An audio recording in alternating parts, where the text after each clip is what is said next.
April 23 தேதி ஆந்திராவின் குண்டூர் மாவட்டத்தில் பள்ளபட்லா என்ற ஊரில் பிறந்தார்.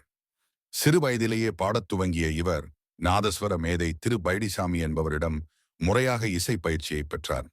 அதன் பிறகு 1956ஆம் ஆண்டு அகில இந்திய வானொலி பாட்டுப் போட்டி ஒன்றை நடத்தியது.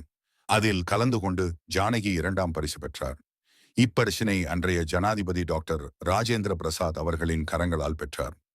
1957இலிருந்து தமிழ் மொழியில் பாடி வருகிறார்.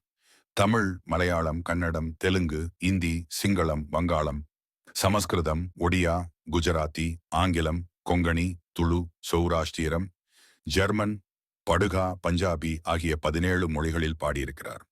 இளையராஜாவின் முதல் படத்தில் அன்னக்கிளி உன்னை தேடுதே மற்றும் மச்சான பார்த்தீங்களா போன்ற பாடல்கள் தமிழ் திரை இசையில் ஒரு திருப்பு முனையை ஏற்படுத்தியது. முதல் மரியாதை படத்தில் ராசாவே உன்னை நம்பி என்பது முதல் துவங்கி தேசிய விருது பெற்றுத்தந்த இஞ்சி இடுப்பழகா வரை உதாரணம் சொல்லலாம். ஜானகி ரஹ்மான் இசையிலும் காதலன், உயிரே, ஜோடி, சங்கமம் உள்ளிட்ட பல படங்களில் பாடியிருக்கிறார். சங்கமம் படத்திற்காக இவருக்கு தமிழ்நாடு அரசு விருது கிடைத்தது.